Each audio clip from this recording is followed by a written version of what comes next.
আসছি, হ্যাঁ। আমরা শুরু হয়ে গেছে। 4 সেকেন্ড 5 সেকেন্ড হয়ে গেল।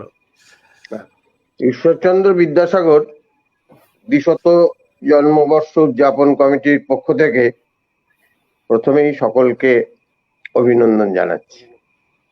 প্রথমেই বলে রাখি, আমাদের এই লাইভ পেজে যে অনুষ্ঠানটি হচ্ছে, বক্তৃতামালার যে আয়োজন আমরা করেছি, এর কারিগরি সহযোগিতায় আছেন আমাদের শ্রী বিকাশ রায়, আমাদের উদযাপন কমিটির অন্যতম যুগ্ম সম্পাদক, এবং আর একজনও আছেন শ্রী দেবাশিস পাল। তিনিও আমাদের এ ব্যাপারে যথেষ্ট সহযোগিতা করে থাকেন এবং আমরা পেয়ে থাকি। তবে আমাদের এই বক্তৃতামালার যে পর্বগুলি চলছে, এগুলি বিকাশবাবু আমাদের সাথে রয়েছেন, সর্বদাই রয়েছেন। তো প্রথমেই আমি যেটা বলতে চাই যে হেমন্তের বিদায় লগ্নে শীতের আগমনী বার্তা শুরু হয়েছে,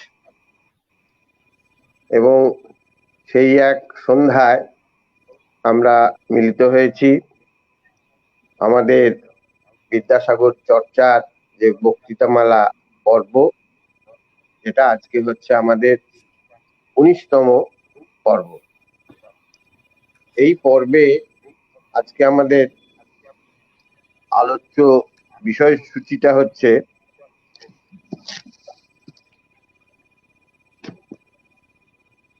আলোচ্য বিষয় আমাদের বাংলার নবচেতনা এবং বিদ্যাসাগর। আলোচক হচ্ছেন আমাদের অত্যন্ত কাছের মানুষ।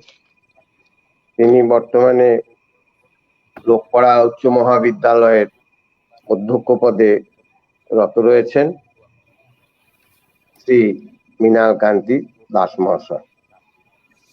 আমরা যেটা বলতে চাইছি যে এই বিদ্যাসাগর যে আলোচনা পর্ব, এইটা আমরা শুরু করেছিলাম 26শে সেপ্টেম্বর 2019-এ বিদ্যাসাগরের 200 জন্মবর্ষ সূচনা লগ্নে। সেখান থেকে আমরা বিভিন্ন কর্মসূচি আমরা ইতিমধ্যে গ্রহণ করেছি। বিকাশবাবু প্রাসঙ্গিকভাবে কিছু বলছিলেন। উৎসব কমিটির আমাদের সূচনা পর্বে আমরা পেয়েছিলাম আমাদের বিখ্যাত চিত্র পরিচালক তরুণ মজুমদার। আলোচনা সভায় ছিলেন সমাজতত্ত্ববিদ কুমার রানা, এবং সেইটা দিয়ে আমাদের সূচনা পর্ব পরে আমরা প্রদর্শনী, বিদ্যাসাগরকে নিয়ে প্রদর্শনীর ব্যবস্থা করেছিলাম। আমরা স্কুলের জেলার বিভিন্ন স্কুলের ছাত্রছাত্রীদের নিয়ে আমরা সাংস্কৃতিক প্রতিযোগিতা, প্রবন্ধ আবৃত্তি ইত্যাদি প্রতিযোগিতা করে আমরা সফল প্রতিযোগীদের আমরা পুরস্কৃত করেছি, উৎসাহিত করেছি, এবং একদিন তারা ইতিমধ্যে তাদের যে পারফরমেন্স, যারা প্রথম দ্বিতীয় তৃতীয় হয়েছিলেন, তাদেরকে নিয়েও তারা পারফর্ম করেছে। অর্থাৎ যে কথাটা আমরা বলতে চাই, এই 1 বছর কাল আমাদের যে উৎসব প্রতিপালিত হয়েছে, সেটাকেও আমরা এটাকে আরো এগিয়ে নিয়ে চলেছি। স্বাভাবিকভাবেই আমাদের এই বক্তৃতামালা প্রতি মাসে প্রতি রবিবারে একটি করে হয়ে থাকে। ইতিমধ্যেই আমাদের এই আলোচনা পর্বে বহু শিক্ষাবিদ, সমাজকর্মী, সাংস্কৃতিক কর্মী এরা অংশগ্রহণ করেছেন, এবং চালিয়ে যাওয়ার মধ্যে দিয়ে আমরা খুব উৎসাহ উদ্দীপনা আমরা পেয়েছি, এবং এইটাকে এগিয়ে নিয়ে যাওয়ার ক্ষেত্রে আমাদের কাছে বহু অনুরোধ আমাদের কাছে ইতিমধ্যে এসেছে। স্বাভাবিকভাবেই আমরা আজ এই বিষয়টাকে আমরা আরো এগিয়ে নিয়ে যেতে চাই।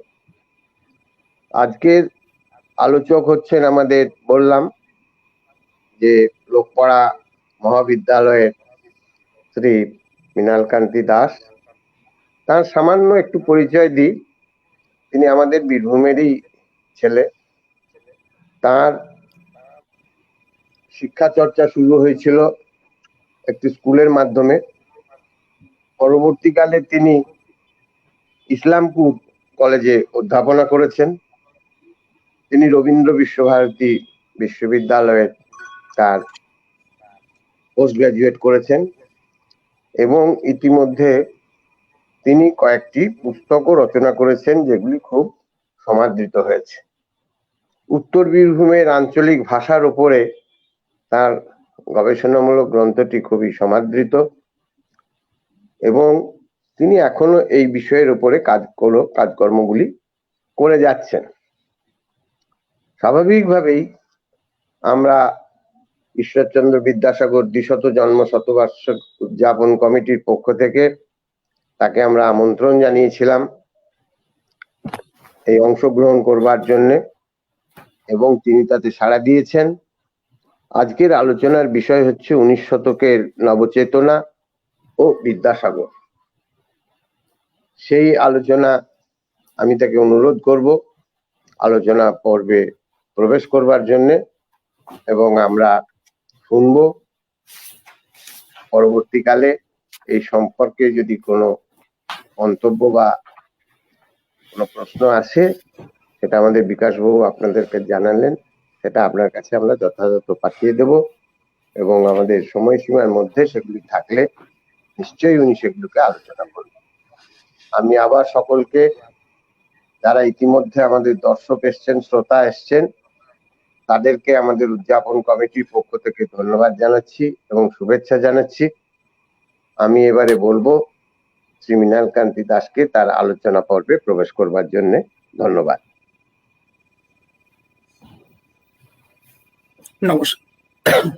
নমস্কার। আমি প্রথমেই ধন্যবাদ জ্ঞাপন করব বিদ্যাসাগরের যে দ্বিশতবর্ষ জন্মের কমিটি হয়েছে, সেই কমিটির সঙ্গে যারা যুক্ত, বিশেষ করে সভাপতি মহাশয় শ্রী সনত কুমার ঘোষ মহাশয়, তাকে আমার আন্তরিক কৃতজ্ঞতা জ্ঞাপন করি। আমি আন্তরিকভাবে কৃতজ্ঞ আজকের এই অনুষ্ঠানের সঞ্চালক নিতাইপদ ঘোষ মহাশয়ের সঙ্গে, এবং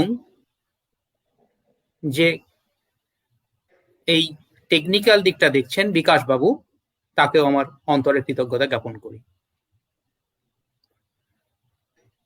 আমার মতো এই অকিঞ্চিত কয়েক ব্যক্তিকে আজকে এরকমভাবে সুযোগ দেওয়ার জন্য আমি সকলের কাছে কৃতজ্ঞ।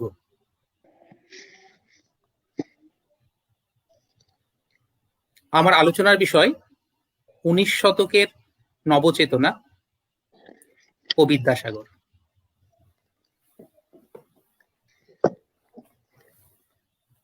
আমরা মূল জায়গাতে যাওয়ার আগে আমাদের 19 শতক, তার যে সামাজিক অবস্থা কেমন ছিল সেই সম্পর্কে একটু আলোকপাত করব, এবং নবচেতনার বৈশিষ্ট্যগুলো কি হতে পারে সেগুলো আমরা একটু একটু করে ধরে আমার আলোচনাকে এগিয়ে নিয়ে যাব। অচলায়তনে ফাটল ধরল। অচলায়তনের নাম মধ্যযুগীয় বাঙালি সমাজ। অষ্টাদশ শতাব্দীর প্রথমার্ধ অনেকটা স্থিতিশীল ছিল, মোটামুটি স্বয়ংসম্পূর্ণ। নিজস্ব এক সাংস্কৃতিক জগতের অধিবাসী গ্রামীণ বাঙালি হিন্দু সমাজের কাছে বৃহত্তর বাইরের জগৎ তার খুব একটা পরিচয় ছিল না, আর সেই জন্য প্রথাজীর্ণ, অবসাদগ্রস্ত, বহু প্রকার বিধিনিষেধ ও সংস্কারে আচ্ছন্ন মধ্যযুগীয় বাঙালি সমাজ অচলায়তনের আর এক নাম। মধ্যযুগের সাহিত্য, সমাজ এবং সংস্কৃতি, সেই দিকে যদি আমরা একটু নজর দিই, তাহলে দেখব সেখানে ব্যক্তি মানুষ নয়, বরং গোষ্ঠী ভাবনা এবং তার সঙ্গে সঙ্গে একটা দরবারি সাহিত্য বা রাজসভা কেন্দ্রিক সাহিত্যের প্রচার এবং প্রসার আছে। সেখানে ধর্মই মূলত প্রধান, এবং তার সঙ্গে সঙ্গে দেবদেবী। যেসব আলোচনাগুলো আমরা পাই, যেসব লিখিত গ্রন্থ বা পুঁথি আমরা দেখছি, সেগুলোর কিন্তু প্রধান বিষয় ধর্মের মোড়কেই দেবদেবীর মাহাত্ম্য বর্ণনা, এবং কিছু কিছু ক্ষেত্রে আমরা দেখব যে ধর্মের বাইরেও আলোকপাত হয়েছে, যেমন মৈমনসিংহ গীতিকা বা কিছুটা আরাকান রাজসভার বা রোশাং রাজসভার কবিদের দ্বারা লিখিত যেসব সাহিত্য, এই যে গোষ্ঠী ভাবনা এবং দেব ভাবনা, এইখান থেকেই আস্তে আস্তে সরে আসার চেষ্টা হচ্ছে, যা আমাদের 19 শতক এবং অষ্টাদশ শতাব্দীর শেষ ভাগ থেকেই এটা শুরু হচ্ছে। নবজাগরণ বা নবজাগৃতি, রেনেসা, যাই বলি না কেন। 1757 আমরা প্রত্যেকেই জানি যে সেখানেই একটা বড় পালাবদল হচ্ছে বাংলার রাজনৈতিক ভাগ্যাকাশে। ইংরেজরা আসার পর থেকেই প্রথমে কোম্পানির শাসন এবং পরবর্তীকালে ব্রিটিশদের শাসন। কিন্তু সেই পালাবদলে সবচেয়ে বেশি অভিমানগ্রস্ত হয়েছিলেন মুসলিম সম্প্রদায়। কারণ এতদিন পর্যন্ত যে রাজশক্তি ছিল ইংরেজরা আসার আগে পর্যন্ত, সে যাই হোক না কেন তারা প্রত্যেকেই ভারতীয় ছিল। মোগল সাম্রাজ্য বা তারও পরে আগে হিন্দুর রাজবংশ, তারা প্রত্যেকে কিন্তু ভারতীয় ছিল। এই প্রথম আমরা দেখলাম যে বাইরের থেকে যারা আমাদের ভারতীয় নয়, তারা এসে একটু একটু করে বণিকের রাজদণ্ডটা মানদণ্ড রাজদণ্ড রূপে পরিণত করছে। আর তাতে আমি প্রথমে একটু বললাম যে সবচেয়ে বেশি আহত হয়েছিলেন মুসলিম সম্প্রদায়। কেন? তারা মুখ ফিরে নিয়েছিল এই 19 শতকের নবজাগরণের প্রথম দিকে বেশ কিছুটা অংশে। কারণ ততদিন পর্যন্ত রাজভাষা ছিল ফার্সি এবং ব্রাত্য ছিল অনেকটাই বাংলা। মক্তব, মাদ্রাসা, আদালত, এমনকি রাজভাষাও ছিল ফার্সি। সেই জায়গা থেকে ইংরেজরা আসার পর ক্রমশ অবস্থা পরিবর্তন হতে শুরু করলো। তো সেই নিজেদের সংস্কৃতি এবং ঐতিহ্যকে তারা আঁকড়ে ধরে থাকলো এবং প্রথম দিকে যে ইংরেজদের সঙ্গে তাদের একটা দূরত্ব তৈরির বিষয় আমরা নানাভাবে দেখতে পাবো।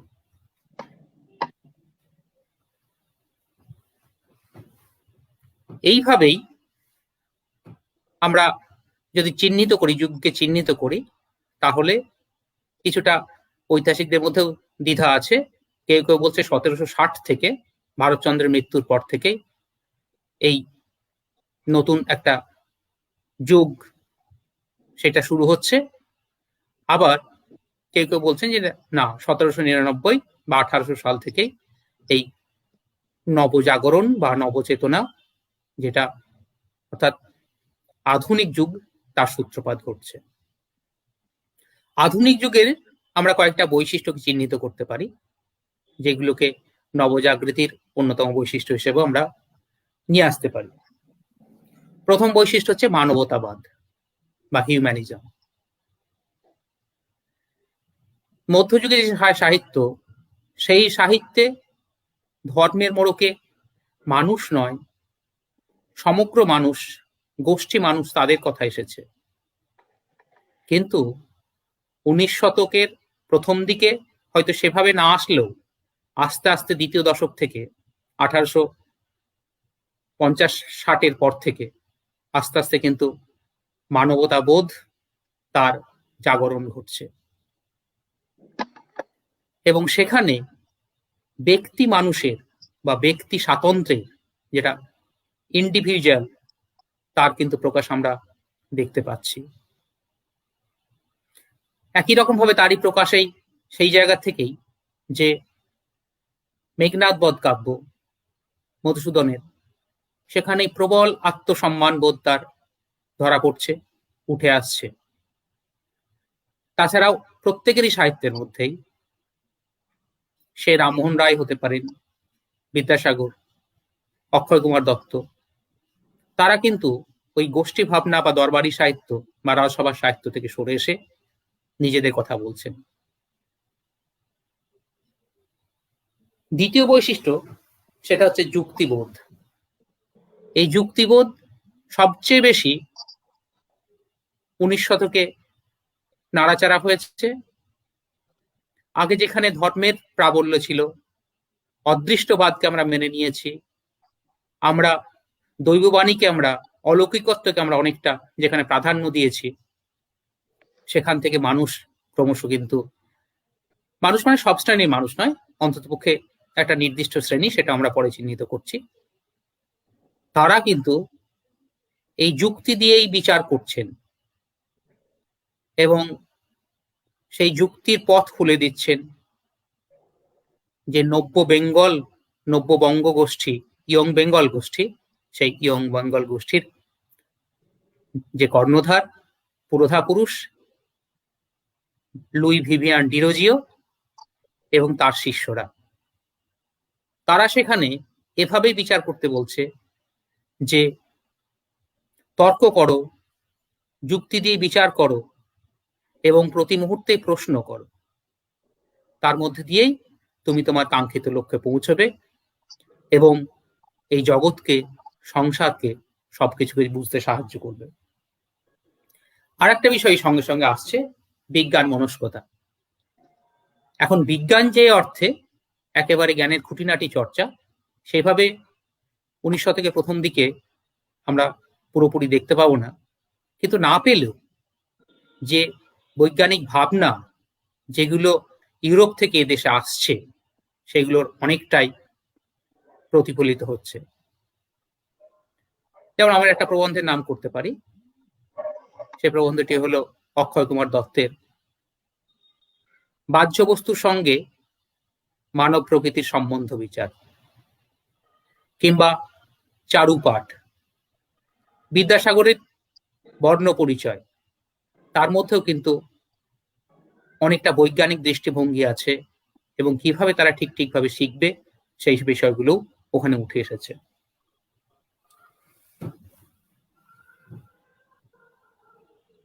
আর এই পর্বের আর একটা বিশেষ বৈশিষ্ট্য, সেটা হচ্ছে আমিত্ববোধ, সেলফ আইডেন্টিটি। সেই আমিত্ববোধের প্রকাশ এই নবজাগৃতিকে, নবচেতনাকে, নবজিজ্ঞাসাকে একটা অন্য মাত্রা দিয়েছে। তার ফলেই সেখানে মধুসূদন দত্ত, বঙ্কিমচন্দ্র চট্টোপাধ্যায়, বিদ্যাসাগর, তারা এক একটা যেন অনেকটা ঘরানা তৈরি করছে, একটা ঘরানা সৃষ্টি করছে। তখন কথায় উঠেছিল বিদ্যাসাগরী বাংলা বা বঙ্কিমচন্দ্রের বাংলা, অর্থাৎ তারা এক একটা নির্দিষ্ট বৈশিষ্ট্যকে সামনে রেখে তারা আমাদের জন্য অনেক নতুন নতুন পথের সন্ধান দিচ্ছেন। মেঘনাদ বধ কাব্য তার অন্যতম উদাহরণ। ভাবনার মধ্যে স্বাতন্ত্রতা রয়েছে। একেবারে রামচন্দ্র, তিনি আমাদের সবার কাছেই প্রায় নায়ক ছিলেন, তাকে এখানে প্রতিনায়কের আসনে বসিয়ে রাবণকে আমাদের সামনে হিরো করেছেন। সেখানকার অমিত্রাক্ষর ছন্দ, সেটাও তার ব্যক্তি স্বাতন্ত্র্যের পরিচয়, যা একেবারে মধ্যযুগের যে ভাবনা সেখান থেকে সরে এসে এই নবযুগের ভাবনায় প্রতিফলিত হয়েছে।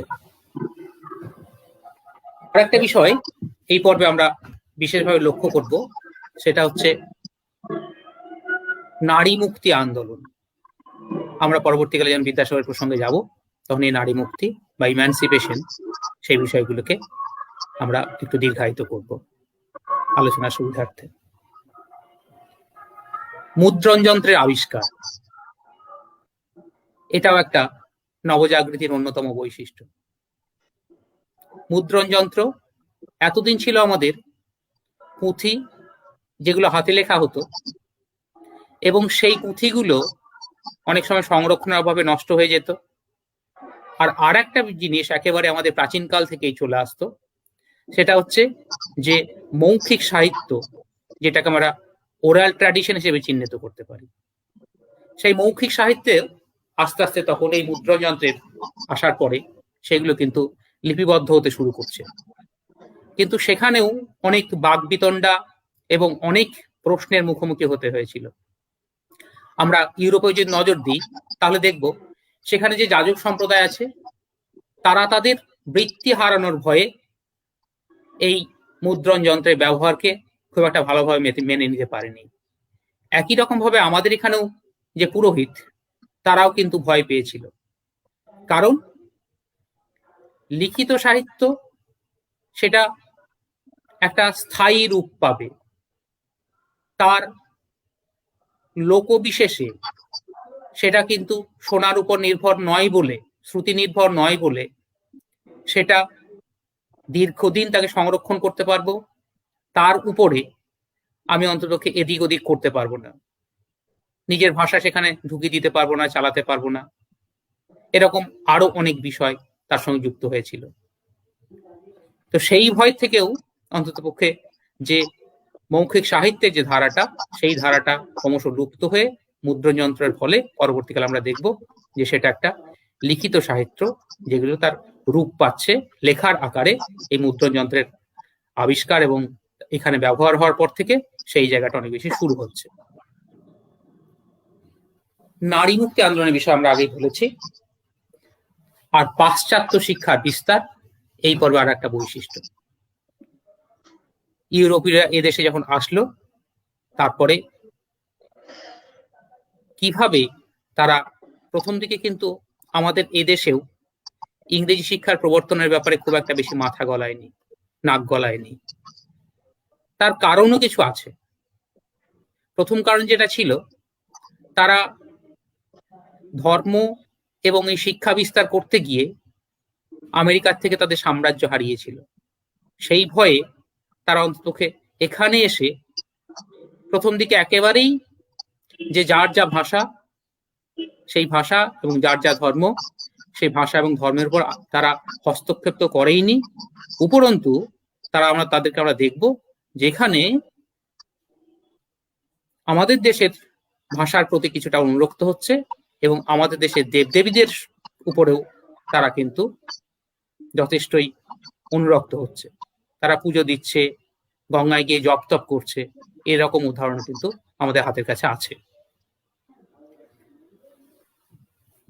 আর একটা বিশেষ সম্প্রদায় এই সময় জন্ম নিচ্ছে, সেটা ঐতিহাসিকদের মধ্যে মতভেদ আছে যে ঠিক কোন সময়ে, কিন্তু মধ্যবিত্ত সম্প্রদায়।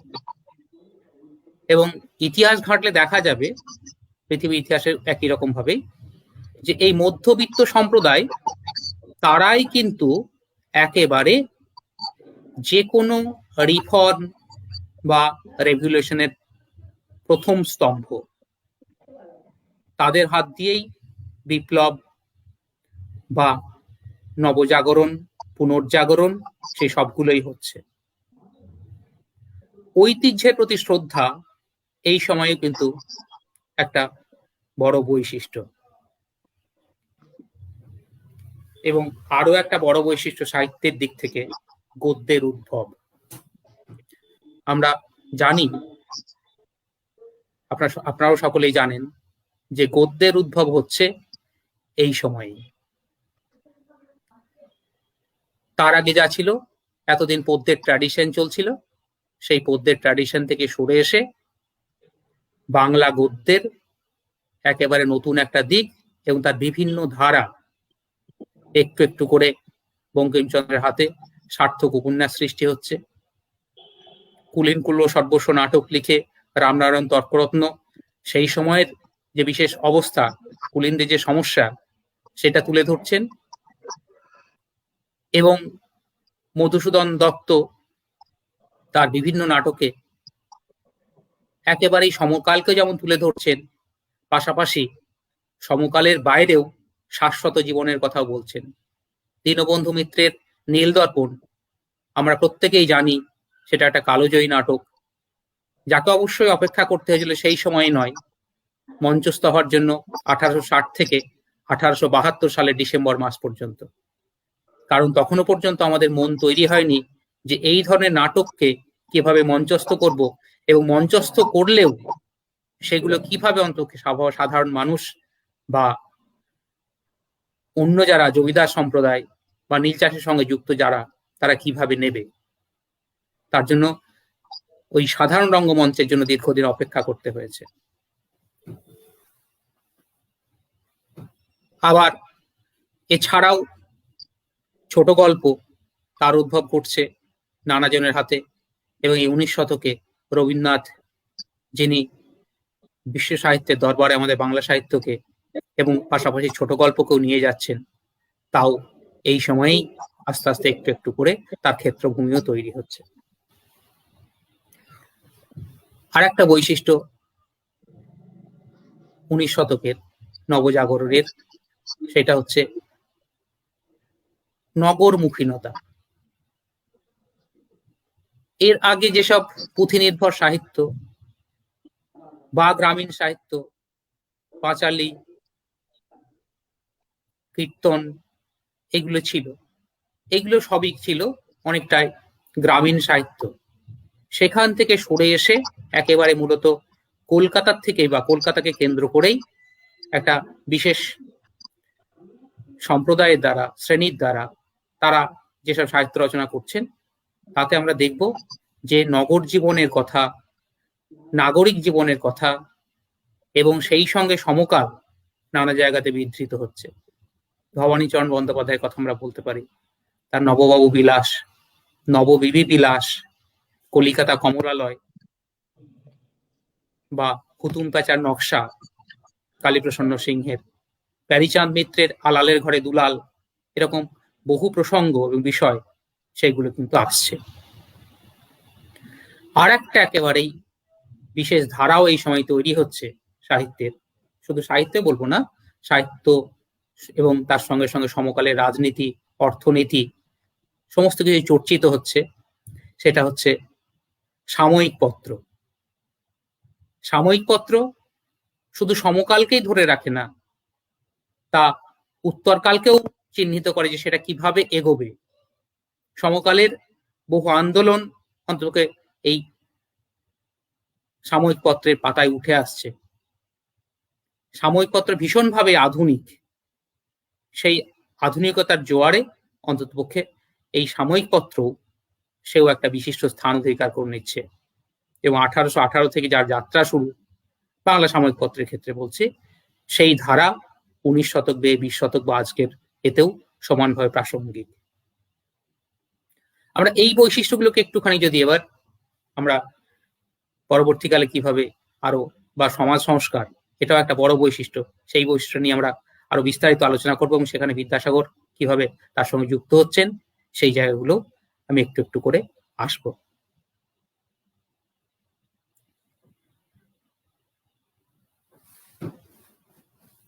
আমি প্রথমেই বলেছিলাম একটা কথা, যে মধ্যযুগে যে অচলায়তন, সেই অচলায়তনে একটা বিরাট ফাটল দেখা দিচ্ছে। কিসের ফাটল? এতদিনের যে সংস্কার ছিল, এতদিনের যে প্রথাজীর্ণতা ছিল, যা আমাদেরকে প্রায় আষ্টে পৃষ্ঠে বেঁধে রেখেছিল নানাভাবে, সেই জায়গার থেকে নতুন ভাবনায় উৎসারিত হচ্ছে, নবজিজ্ঞাসার আলোকে আলোকপ্রাপ্ত একদল মানুষ। তারাই নানা দিকে সমাজ সংস্কার, গদ্য রচনা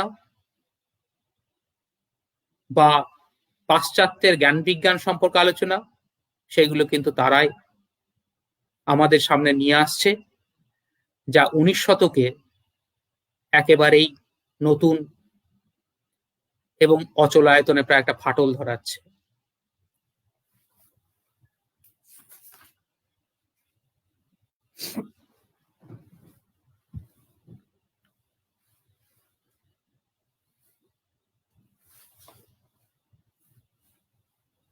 আমরা প্রত্যেকেই জানি, অনেকেই জানি, অনেকে না প্রত্যেকেই জানি যে সতীদাহ প্রথা, সেই সতীদাহ প্রথা নিবারণের বিষয়ে সবচেয়ে বড় ভূমিকা যিনি গ্রহণ করেছিলেন, যাকে নবজাগরণের পথিকৃৎ বলা যেতে পারে, তিনি হচ্ছেন রাজা রামমোহন রায়। তিনি সত্যি সত্যি রাজাই ছিলেন, জমিদার ছিলেন। এবং এই সতী প্রথা এ কিন্তু একেবারে শুধু আমাদের ভারতবর্ষে নয়, ভারতবর্ষের বাইরের মানুষের কাছেও অনেক স্থানেই এটা কিন্তু অচলিত ছিল না, অপ্রচলিত ছিল না। এবং অদ্ভুত অদ্ভুত সব সতী তখন শোনা যেত এবং ঘটত। শুধু সহমৃতা হতো তাই না, অনুমৃতাও হতো। অনুমৃতা বিষয়টা দেখা গেল যে স্বামীর হুঁকো, তার ব্যবহৃত থালা, তার ব্যবহৃত ধর্মগ্রন্থ, দাঁতের পাটি, এরকম আরো অনেক বিচিত্র বিষয় নিয়ে অনেক সময় স্বামীর সহমৃতা, স্বামী যদি মানে স্ত্রী যদি না থাকতেন বা স্বামী যদি দূরে থাকতেন, তো তাদের মানে তার সেইগুলোকে নিয়ে অনুমৃতা হতেন। আবার দক্ষিণ ভারতের একটা অঞ্চল কোঙ্কণ, সেই কোঙ্কণ অঞ্চলের মানুষরা, মেয়েরা, তারাও সতী হতো কিভাবে? তারা চালের মূর্তি বানাতো এবং সেই মূর্তির তারা গড়ে স্বামী মারা গেলে সেই মূর্তিকে নিয়ে তারা অনুমৃতা হতেন। মা সতী, মা মারা গেছে তাই তার মেয়ে সেও সতী হতো। আবার কখনো কখনো সহ সমাধিও হতো। স্বামী মারা গেলে স্বামীকে যখন গোড় দেওয়া হতো, পুঁতে দেওয়া হতো, তখন সেখানেই তার স্ত্রীকেও জীবন্ত সমাধি দেওয়া হতো। তো এই সতী প্রথা আমরা দেখবো ওটা দীর্ঘদিন চলে আসছিল, কিন্তু আত্মীয় সভা স্থাপন থেকে শুরু করে এ যুগের নবযুগের নব আলোক প্রাপ্ত মানুষ রামমোহন, তিনি শাস্ত্র ঘেঁটে এবং তার সঙ্গে সঙ্গে জোরালো বক্তব্য রেখে শেষ পর্যন্ত সতী প্রথার অবসান ঘটান। আবার বাংলার সামাজিক অবস্থাতে আমরা দেখব যে ইয়ং বেঙ্গল গোষ্ঠী, সেই ইয়ং বেঙ্গল গোষ্ঠী, তার নেতৃত্বে যিনি ছিলেন সেই ডিরোজিও, তার যারা সরাসরি ছাত্র ছিল বা ছিলেন, আর যারা ছিলেন না হিন্দু স্কুল বা হিন্দু কলেজের বাইরে, তাদেরকেও তিনি সমানভাবে প্রশ্রয় দিতেন স্বাধীন চিন্তা করতে। তিনি মানুষের মধ্যে আত্মজিজ্ঞাসা কিভাবে আসতে পারে তার উদ্বোধন ঘটিয়েছেন। এবং সেই যে নব্য বঙ্গীয় ইয়ং বেঙ্গল গোষ্ঠী, তারা প্রথম দিকে যেভাবে সমস্ত রক্ষণশীলতার বাধাকে উপেক্ষা করে সমাজের সামনে একটা দৃষ্টান্ত স্থাপন করেছিল, যা পরবর্তীকালে সেই ভাবধারায় ভাবিত হয়ে অনেকেই, কেউ বা খ্রিস্টান হয়েছেন বা খ্রিস্টান থেকে আবার স্বধর্মে ফিরে এসেছেন। এরকম আমরা দেখব। কয়েকটা নাম আমরা বলতে পারি, যেমন কৃষ্ণমোহন বন্দ্যোপাধ্যায়, তিনি প্রথমে এই হিন্দু কলেজের ছাত্র ছিলেন এবং এই ডিরোজিওর প্রভাবে তিনি গোমাংস ভক্ষণ করে সেই হাড় এক ব্রাহ্মণ বাড়িতে নিপতিত করেন, আর তার ফলে তখন প্রবল আলোড়ন হয়, তাকে ক্ষমা চাইতে বলা হয়, তিনি ক্ষমা চান না এবং আলেকজান্ডার ডাফ বলে এক ইংরেজ সাহেব, তিনি তাকে সহায়তা করেন, সেই রাত্রে আশ্রয় দেন, তাকে স্বধর্মচ্যুত গৃহচ্যুত হতে হয়েছিল এবং তিনি কৃষ্ণমোহন বন্দ্যোপাধ্যায় তিনি খ্রিস্টান ধর্ম গ্রহণ করেন এবং আজীবন তিনি খ্রিস্টান ছিলেন। অথচ প্রথম দিকে তিনি খ্রিস্টানও নন, তিনি একেবারেই একটা উদার মানবতাবাদী দৃষ্টিভঙ্গি নিয়েই এই ডিরোজিওর শিষ্য ছিলেন। এছাড়াও রামকমল সেন, গোবিন্দ বসাক, রামতনু লাহিড়ী, রাধানাথ সিকদার, রামজয় বসাক, এরকম বহু ব্যক্তির নাম আমরা করতে পারি, যারা এই ডিরোজিওর প্রভাবে তারা পাশ্চাত্যের জ্ঞান বিজ্ঞানের আলোকে আলোকিত হয়ে আমাদের যে রক্ষণশীল ভাবনা, সেই রক্ষণশীল ভাবনার মূলে কুঠারাঘাত করেছিলেন এবং তারা একটা অন্য খাত তৈরি করতে চেয়েছিলেন। সেই নিয়ে অবশ্য কতটুকু সেই খাতে তারা নতুন জল প্রবাহিত করতে পেরেছেন সেই সম্পর্কে সন্দেহ অনেকের মনে আছে। কারণ আমরা এদের দেখব যে যারা প্রথম দিকে এই ইয়ং বেঙ্গল গোষ্ঠীর সদস্য ছিলেন তারা কোনো কিছুই মানতেন না, তারা বিস্কুট খেতেন, বিফ স্টিক খেতেন, মদ মাংস খেতে তাদের কোনো রকম বাধ্য না, তারাই কিন্তু আস্তে আস্তে আবার কেউ পুরনো জায়গায় ফিরে সে শ্রাদ্ধ করে গঙ্গা জল ছুঁয়ে তারা আবার পুরনো জায়গায় ফিরে এসছে, হিন্দুত্ব ধর্মে আবার হিন্দুদের ধর্মে ফিরে এসেছে। আবার কেউ কেউ গোঁড়া খ্রিস্টান হয়েছে। আমি একটু আগে কৃষ্ণমোহন বন্দ্যোপাধ্যায়ের কথা বললাম, তিনি গোঁড়া খ্রিস্টান হয়েছেন।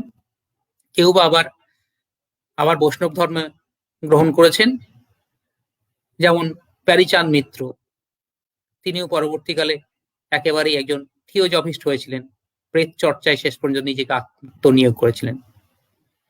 রামতনু লাহিড়ী, তিনিও প্রথম পর্বে যেভাবে উচ্ছৃঙ্খল ছিলেন, উচ্ছৃঙ্খল কথাটা বলা ঠিক হবে না, তিনিও যেভাবে ডিরোজিওর দ্বারা প্রভাবিত হয়েছিলেন, তিনি পরবর্তীকালে আবার এই হিন্দু ধর্মেই ফিরে আসেন। তো এই গোষ্ঠীর দ্বারাই কিন্তু আমরা দেখব যে একটু একটু করে তারা সমকালীন যে বিষয়গুলো, যেগুলো হিন্দু ধর্মকে নানাভাবে কলুষিত করত, সেই জায়গাগুলোর থেকে কিন্তু বেরিয়ে আসার চেষ্টা করছে। তার মধ্যে অন্যতম বিধবা বিবাহ প্রসঙ্গ, বাল্য বিবাহ কি করে রোধ করা যায়, বহু বিবাহ কি করে রোধ করা যায়, এই সমস্ত প্রসঙ্গই কিন্তু এই ইয়ং বেঙ্গল গোষ্ঠীর সঙ্গে যারা যুক্ত ছিলেন বা এই ভাবধারায় যারা স্নাত হয়েছেন তারা প্রত্যেকেই আলোচনার বিষয়বস্তুতে নিয়ে এসেছেন। এমনকি বিদ্যাসাগর মহাশয়, যিনি প্রায় একেবারেই একটা ভদ্রবাড়ির গরিব সন্তান, যেখানে রামমোহন রায় রাজা ছিলেন, ঠিক তার বিপরীতে বিদ্যাসাগরের অবস্থা অর্থনৈতিক দিক থেকে।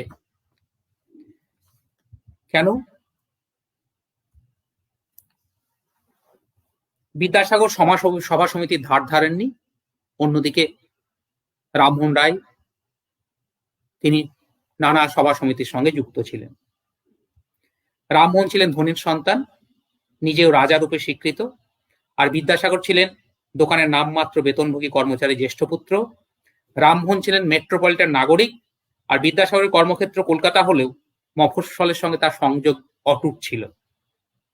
রাজা রামমোহন ছিলেন অনেক দূরের মানুষ, আর বিদ্যাসাগর আমাদের ঘরের মানুষ হয়ে গিয়েছেন। বিদ্যাসাগরের নাম নানানভাবে ছড়িয়েছে, আর রামমোহনকে সাধারণ মানুষের কাছে আনার জন্য বিশেষ চেষ্টা করা হয়নি। এই বিদ্যাসাগরও কিছুটা ইয়ং বেঙ্গল গোষ্ঠী দ্বারা প্রভাবিত হয়ে যে সাধারণ জ্ঞানোপার্জিকা সভা, এটা 1838 সালে প্রতিষ্ঠিত হচ্ছে, সেইখানকার সঙ্গে যুক্ত হয়েছিলেন। এটা কোথাও কোথাও আমি পাচ্ছি। আর পরবর্তীকালে যে সভাটির সঙ্গে তিনি যুক্ত হয়েছিলেন এবং তাদের অন্যতম মুখপত্র তত্ত্ববোধিনী পত্রিকা, সেই তত্ত্ববোধিনী সভা এবং তত্ত্ববোধিনী পত্রিকার অন্যতম সম্পাদক পরবর্তীকালে তিনি হন, এবং সেখানেও দেবেন্দ্রনাথ ঠাকুরের সঙ্গে তাদের একটা মতবিরোধ এবং অক্ষয় কুমার দত্তের একটা মতবিরোধ তৈরি হয়, এবং শেষ পর্যন্ত অবশ্য সেখানে তিনি আর ওই পত্রিকার সঙ্গে সংযোগ বিচ্ছিন্ন করেন। আমরা বিদ্যাসাগর, তার অনমনীয় ব্যক্তিত্ব, তার যে চেহারার বিশেষ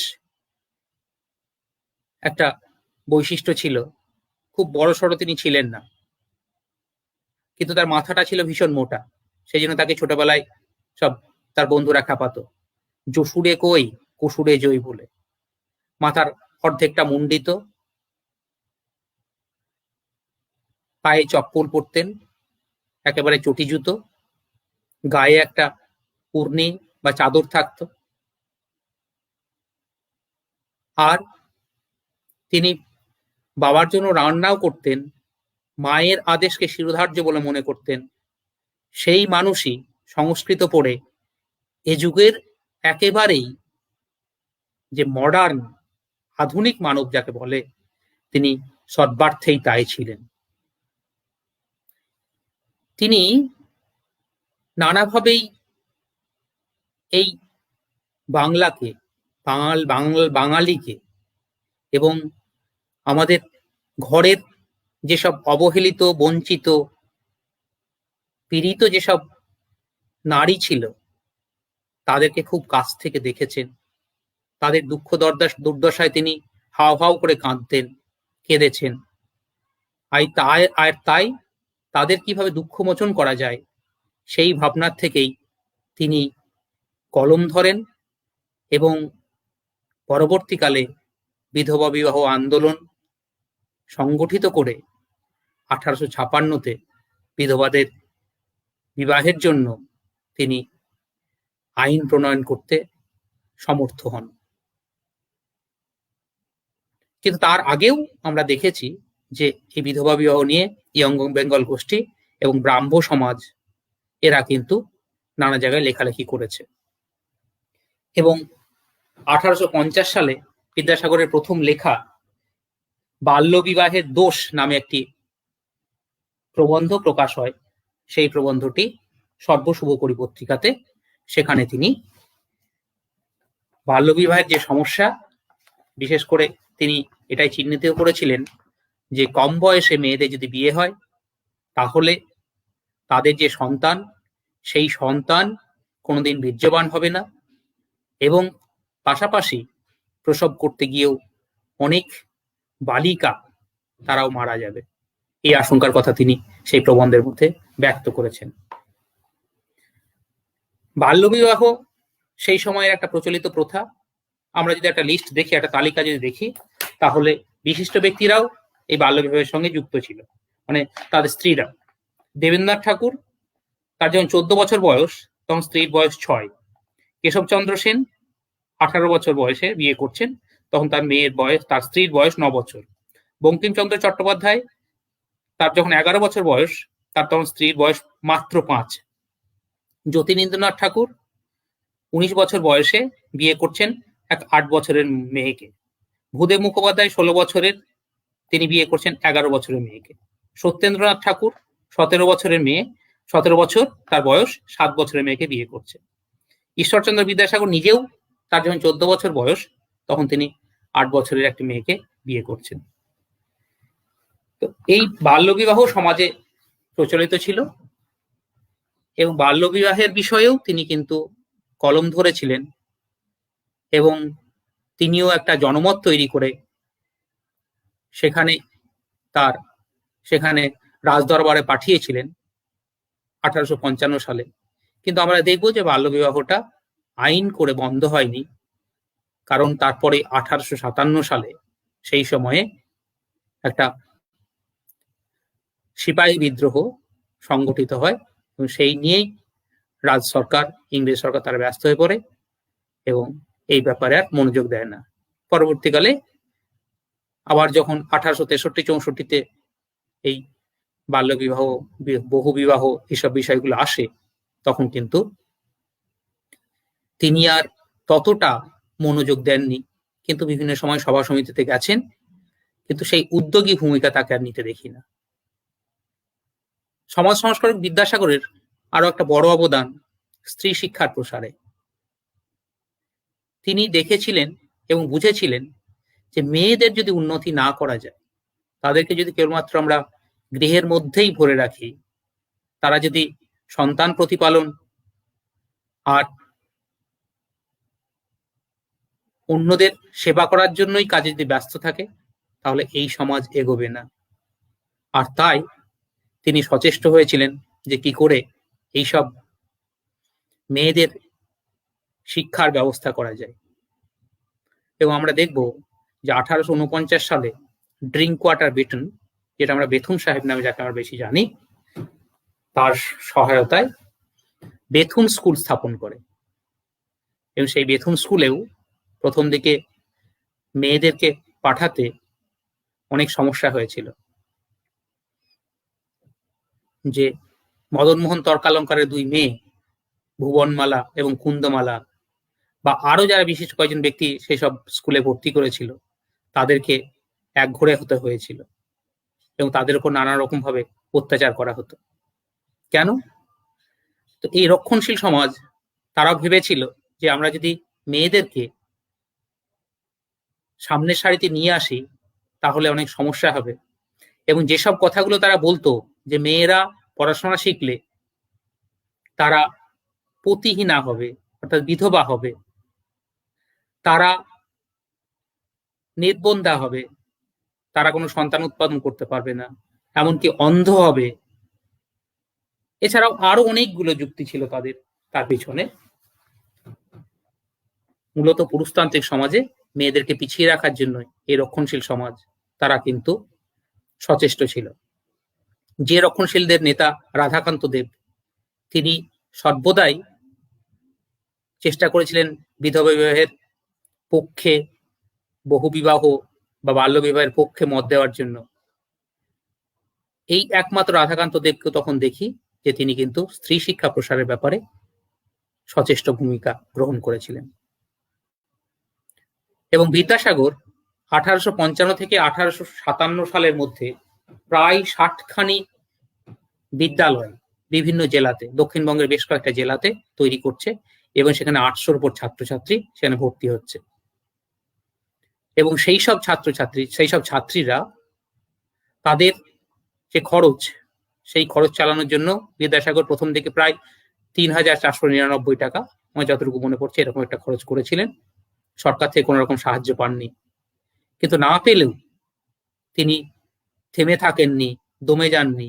তিনি দেখেছিলেন যে আমাদের এই সমাজ সংস্কার করতে গেলে, সমাজকে পরিবর্তন করতে হলে আমাদের প্রয়োজন মেয়েদেরকেও শিক্ষার আলোকে আলোকিত করা, কারণ তারাও এই যুগে নজরুলের ভাষায় এই বিশ্বের যা কিছু সৃষ্টি, যা কিছু মহান কল্যাণকর, অর্ধেক তার রচিয়াছে নারী, অর্ধেক তার নর, এটা তিনি অন্তর দিয়ে উপলব্ধি করেছিলেন। এছাড়া তখন আরো একটা বড় সমস্যা যেটা বহুবিবাহ, সে বিষয়ে আমি একটু আগেই আলোকপাত করেছি অল্প অল্প কথায়, কিন্তু তিনিও বহুবিবাহর যেসব সমস্যা, কুফল, সেই নিয়ে কলম ধরেছিলেন। শুধু কলম ধরেছিলেন না, তিনি একেবারে বেরিয়ে পড়েছিলেন সমাজে, যে কোথায় কোন কোন কৌলিন্যের নাম করে কোথায় কোথায় এই একাধিক বিয়ে করার প্রবণতা দেখা দিচ্ছে, এবং তিনি একটা লিস্টও তৈরি করেছিলেন। সেই লিস্টের মধ্যে তিনি দেখেছিলেন যে বাংলাদেশের কলসকাটি গ্রামের বলে এক কুলিন, তিনি প্রায় 107টি বিয়ে করছেন। কৌলিন্য প্রথার ভয়াবহ দিক আমরা প্রত্যেকে জানি, বিশেষ করে যদি একটা প্রথম দিকের নাটক কুলিনকুল সর্বস্ব রামনারায়ণ তর্করত্নের সেই নাটকটা যদি পড়ি, তাহলে আমরা দেখব এক ব্রাহ্মণের 4টি মেয়ে, তাদের বিয়ে হচ্ছে এক বৃদ্ধের সঙ্গে, 70 বছরের বৃদ্ধের সঙ্গে, এবং তার ফলে যে বিষময় পরিণতি হচ্ছে তার কথাও আছে। আমরা যদি অন্তর্জলি যাত্রা, এই সিনেমাটা হয়তো অনেকেই দেখেছি, সেখানেও দেখব যে প্রায় ঘাটের মরা, যে প্রায় একেবারে মরতে বসেছে, তার হাতেও সঁপে দেওয়ার জন্য কুলিনেরা, কুলিন হওয়ার জন্য, কুলিন ব্রাহ্মণ বলে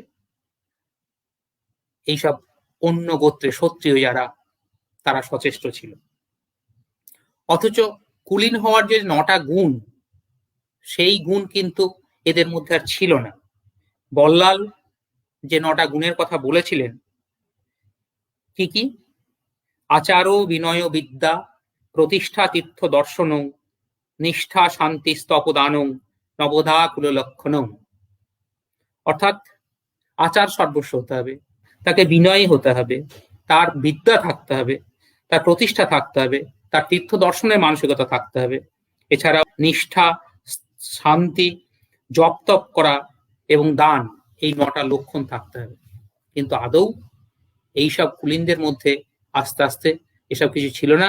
কুলীন বংশগত হয়ে যাওয়ার জন্যই বড় সমস্যা।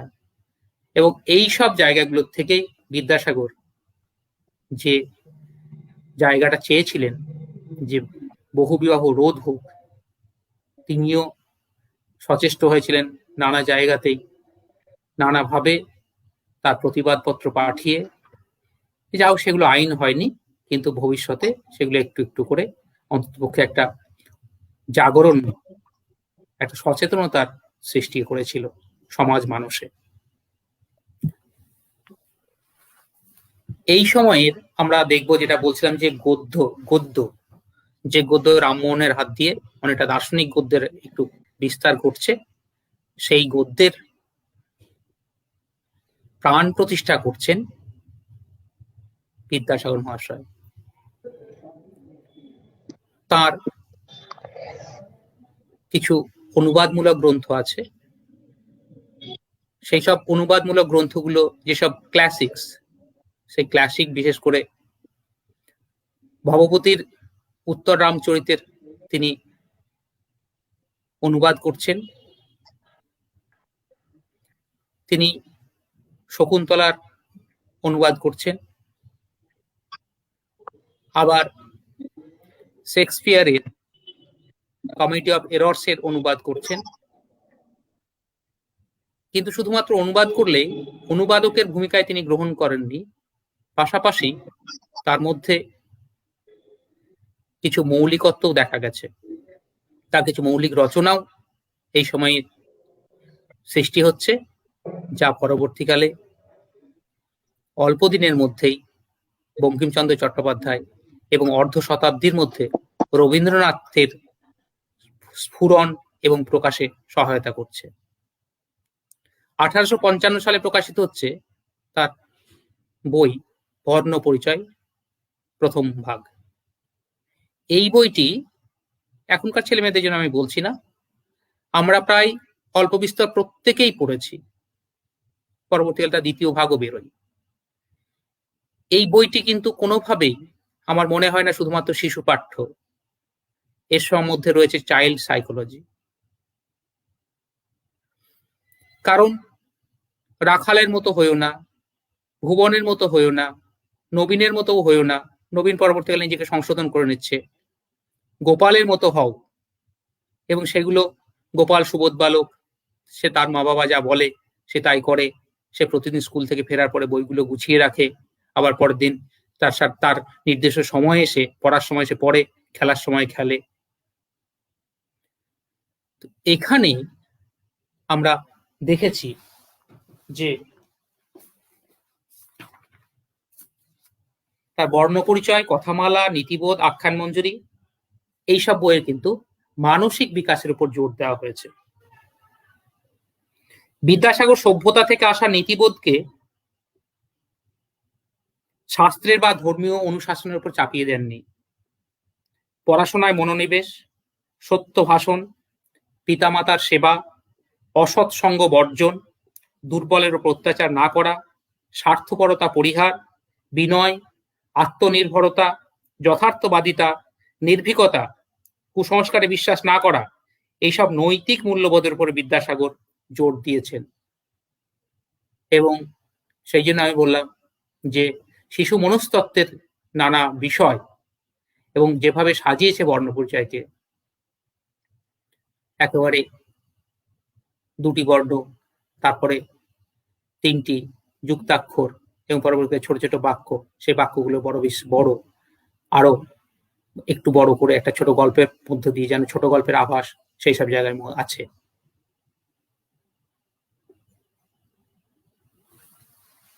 তাই তার যে গদ্য গ্রন্থ, শুধু গদ্য গ্রন্থের বলবো না,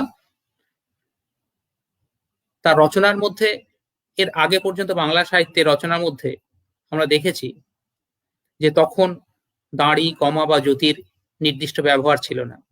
বিদ্যাসাগরই প্রথম এইগুলোকে সুসংযতভাবে, সুসংহতভাবে যে সাজিয়েছেন, এবং তার ফলে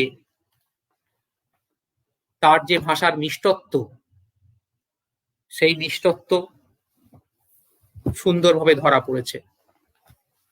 রবীন্দ্রনাথ তাকে বলছেন, বিদ্যাসাগর সম্পর্কে বলছেন যে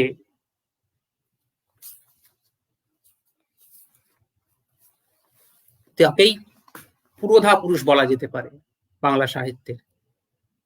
আমরা জানি যে এই সেই জনস্থান মধ্যবর্তী প্রসবনগিরি,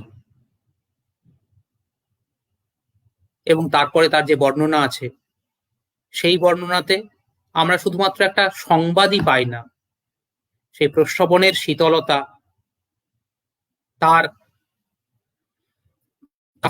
মানসিকভাবে পৌঁছে যায়, এবং সেই পরিবেশ আমাদেরকে বিদ্যাসাগর দেন। তাই সুনীতি কুমার চট্টোপাধ্যায় মহাশয় যেটা বলেছেন, যে অল্প কিছু দিনের মধ্যেই বঙ্কিমচন্দ্র চট্টোপাধ্যায়কে আমরা পেয়েছি, ঠিক একই রকম ভাবে অর্ধ শতাব্দীর মধ্যেও রবীন্দ্রনাথকে পেয়েছি। তো সেই বিদ্যাসাগর, তিনি আজীবন মাথা উঁচু করে বেঁচেছিলেন। তাঁরও পরিণতি, বিশেষ করে সেই বিধবা বিবাহকে নিয়ে যিনি একেবারে জীবনের প্রধান সৎকর্ম বলে মনে করেছিলেন, সেই বিদ্যাসাগরই কিন্তু শেষে যখন একটা চিঠির মধ্যে জানাচ্ছেন, তখন তিনি আমাদের যে আমরা কতটা মেরুদণ্ডহীন, সেটা যেন তার সেই চিঠির ভাষার মধ্যে উঠে আসে। যাকে সৎকর্ম বলে মনে করছেন, তার জন্য যিনি প্রাণান্ত করবেন বলে মনে করছেন বিধবা বিবাহের জন্য, আবার সবশেষেই তিনি বলছেন,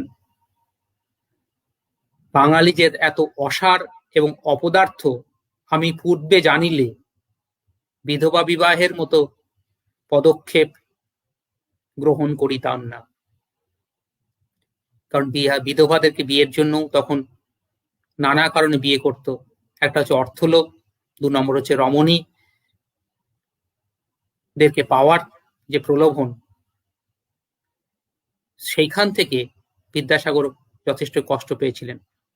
তার জীবনে প্রায় 60খানা বিবাহ তিনি দিয়েছিলেন, এবং সেই বিবাহ দিতে গিয়েও তিনি প্রায় সর্বশান্ত হয়েছিলেন। 82,000 টাকা সেই সময় তার দেনা হয়েছিল।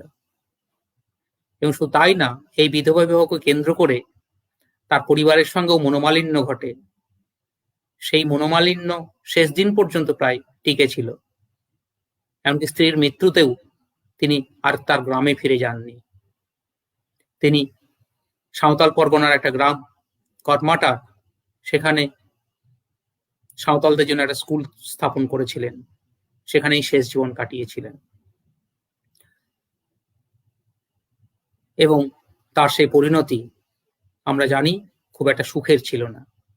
এটাই হয়, যারা বড় মাপের মানুষ, যারা উপযুক্ত মেরুদণ্ড নিয়ে বেঁচেছিলেন শেষ দিন পর্যন্ত, এবং মানব কল্যাণের জন্য আজীবন প্রাণপাত করেছেন, সমাজকে এগিয়ে নিয়ে গেছেন, সেই সব বহু মানুষ, তারা কিন্তু শেষ জীবনে তাদেরকে আমরা ঠিক সম্মান জানাতে পারিনি।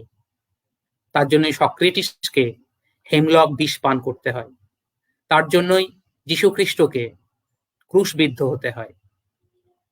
তাই এই বিদ্যাসাগরের 200 বছর জন্মপূর্তিতে আমরা যদি তাকে স্মরণ করতে চাই, তাহলে আমরা সত্যিই কি এখনো পর্যন্ত সব দিক থেকেই বিদ্যাসাগরের অপূর্ণ কাজগুলোকে সমাপ্ত করতে পেরেছি? আমরা কি সর্বর্থেই বিদ্যাসাগর যেরকম বাঙালি সমাজকে চেয়েছিলেন, যা যেভাবে তৈরি করতে চেয়েছিলেন, গড়ে পিটে নিতে চেয়েছিলেন, আমরা কি সেইভাবে হতে পেরেছি? এই প্রশ্ন আমার একেবারেই ভিতর থেকে উঠে আসে। তাই আমি বিদ্যাসাগরের উপরে মধুসূদন দত্তের সেই বিখ্যাত সনেট, সেটা দিয়েই আমার আলোচনা শেষ করব। বিদ্যাসাগর তুমি বিখ্যাত ভারতে, করুণার সিন্ধু তুমি, সেই জানে মনে, দিন যে দিনের বন্ধু।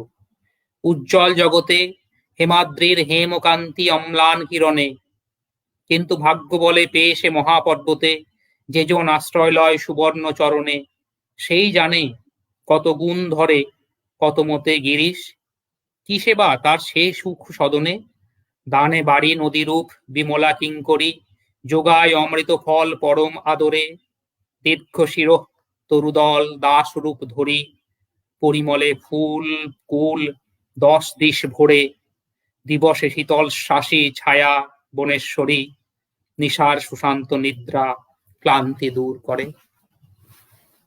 নমস্কার।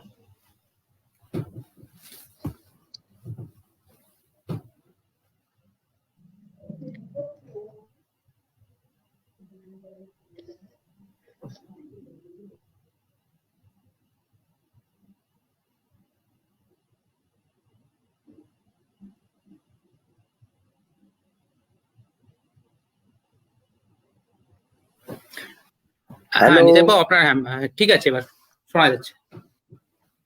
হ্যাঁ, অনেক ধন্যবাদ ডক্টর মৃণালকান্তি দাসকে। তিনি তার যে আলোচনা আমাদের বিদ্যাসাগরের মানে ঊনবিংশ শতকে নবচেতনা এবং বিদ্যাসাগর, তার আলোচনার মধ্যে কতগুলো নতুন বিষয়কে তিনি তুলে ধরেছেন এবং সর্বশেষ যে প্রশ্নমালাটি রেখে গেলেন যে বিদ্যাসাগরের অপূর্ণ কাজকে কি আমরা সম্পূর্ণ করতে পেরেছি বা করার জন্য কি আমরা খুব সচেষ্ট বা সেইভাবে আমরা এগিয়ে চলেছি, একটা বিরাট প্রশ্ন চিহ্ন। এখন আমাদের যে উদ্যোগ বিদ্যাসাগর 200 জন্মবর্ষ উদযাপন কমিটির পক্ষ থেকে, তার এই অসমাপ্ত কাজ এবং তার যে চর্চা, তার যে শিক্ষা সংস্কার, তার যে সমাজ সংস্কার, নবজাগরণের ক্ষেত্রে তিনি যে পথপ্রদর্শক, এই সমস্ত বিষয়গুলিকে সাধারণের মধ্যে নিয়ে যাওয়া এবং সেই লক্ষ্য নিয়েই আমরা এই বক্তৃতা মালাগুলিকে আমরা শুরু করেছি এবং চালিয়েও যাব। আগামী দিনেও আমাদের এই পর্ব অনুষ্ঠিত হবে। পরের যে রবিবার রয়েছে 20 তারিখে, সেখানেও আমাদের আলোচনা পর্ব হবে। আমরা পরে বিজ্ঞপ্তি দিয়ে সেগুলিকে আপনাদের কাছে আমরা জানিয়ে রাখবো। এবং বর্ণ পরিচয় সম্পর্কে তিনি যে একটি বিষয়ের অবতারণা করলেন যে এটা শুধু পাঠ্যপুস্তক নয়, শিশু পাঠ্য নয়, এর মধ্যে দিয়ে যে শিশু মনোবিজ্ঞান, চাইল্ড সাইকোলজির যে বিষয়টা রয়েছে এবং মানসিক বিকাশে, শিশুদের মানসিক বিকাশের উপরে যে জোর দেওয়া হয়েছে, নৈতিক মূল্যবোধের উপরে যে জোর দিয়েছেন বর্ণ পরিচয়, এই বিষয়টি নতুন ভাবে তিনি আমাদের সামনে তুলে ধরলেন। যাই হোক, তার এই তথ্যপূর্ণ এবং সমৃদ্ধ যে আলোচনা, আমরা নিশ্চয়ই সমৃদ্ধ হয়েছি, ঋদ্ধ হয়েছি এবং আমাদের যে সমস্ত শ্রোতা দর্শক যারা এগুলো শুনেছেন, তারা অনেকে ইতিমধ্যে কমেন্টও দিয়েছেন, নানা রকম তারা করেছেন। তাদেরকে আমি এই পর্ব, আমাদের আজকের এই অনুষ্ঠান শেষ করবার আগে আমি ধন্যবাদ জানাচ্ছি। আমি আবার ঈশ্বরচন্দ্র বিদ্যাসাগর 200 জন্মবর্ষ উদযাপন কমিটির পক্ষ থেকে শ্রী দাস, আমাদের যিনি আলোচক, আমি ধন্যবাদ জানাচ্ছি এবং আগামী দিনেও আমাদের এই কাজকে এগিয়ে নিয়ে যাওয়ার ক্ষেত্রে আমরা আশা করব তার সহযোগিতা, সক্রিয় সহযোগিতা আমরা পাবো। বিকাশবাবু এসে গেছেন। আমরা সকলকে ধন্যবাদ জানাচ্ছি সঞ্চালক হিসাবে, এবং বিকাশবাবু আপনি পরবর্তীতে থেকে সমাপ্ত ঘোষণা করবার জন্য আপনার বক্তব্য রাখুন। হ্যাঁ, আরেকটা বিষয় যেটা ফেসবুকে যেসব বন্ধুরা ছিলেন বা যারা আমি শুনলেন আর কি বলবো? তাদেরকেও আমার তরফ হ্যাঁ। থেকে অসংখ্য ধন্যবাদ জ্ঞাপন হ্যাঁ। করছি। হ্যাঁ, অবশ্যই আমরা তো ভিউয়ার্সদের ধন্যবাদ জানিয়েছি। হ্যাঁ, ঠিক। হ্যাঁ, এইখানে আমাদের যারা শ্রোতা বন্ধুরা ছিলেন অনেকে বিভিন্ন মন্তব্য করেছেন, খুব ভালো বলেছেন, সবাই বলেছেন খুব ভালো লেগেছে। দুটি বিষয় খুব পরিষ্কারভাবে এসছেন। একটা যেমন সৈয়দ আনোয়ারুল খালেক একটা প্রস্তাব করেছেন যে এই অনুষ্ঠান চলতে থাকুক, খুব ভালো লাগছে। যতদিন বিদ্যাসাগরের জীবন ও কর্মধারা সম্পর্কে একটা স্পষ্ট চিত্র বা বৃহত্তর চিত্র আমরা না পাচ্ছি ততদিন এই আলোচনা চলুক। এবং তিনি একটি প্রস্তাব দিয়েছেন যে আমাদের শৈশব এবং বিদ্যাসাগর এই বিষয়ক একটা আলোচনা হোক। শ্রীকুমার ভট্টাচার্য একটা প্রস্তাব দিয়েছেন যে উত্তরকালের সাহিত্য ধারার সঙ্গে বিদ্যাসাগরের যে সাহিত্যের সম্বন্ধ ঠিক। এই বিষয়েও আলোচনা হোক। এই দুটি প্রস্তাব আমাদের কাছে খুব পরিষ্কারভাবে এসছে। এছাড়াও আমাদের আরো বক্তব্য এসছে, আমরা তুলে ধরছি আমাদের যে শ্রোতা বন্ধুর কাছে বক্তব্য। মিনহাজউদ্দিন করিম তিনি বলেছেন যে জড়তামুক্ত উদার যুক্তিবাদী মনন, আজকে যে আলোচনাটা এসছে এই আজকের দিনে বিদ্যাসাগর চর্চা খুব প্রাসঙ্গিক, খুব ভালো লেগেছে, এই সম্পর্কে তিনি মন্তব্য করেছেন। ইত্যাদি আমাদের যারা শ্রোতা বন্ধুরা ছিলেন তাদের মন্তব্য আমি এখানে এবং তাদের প্রস্তাব আমি তুলে ধরলাম আপনাদের কাছে। আপনি শেষ করুন। আজকের যে আলোচনা পর্ব আমরা এখানেই শেষ করছি। পুনরায় সকল দর্শক বন্ধু, শ্রোতা বন্ধু, বিদ্যাসাগর অনুরাগী এবং আমাদের আলোচক ডক্টর দাসকে পুনরায় আমি ধন্যবাদ জানাচ্ছি, অভিনন্দন জানাচ্ছি এবং সকলের সহযোগিতা কামনা করছি। শুভরাত্রি, ধন্যবাদ, নমস্কার। নমস্কার। নমস্কার।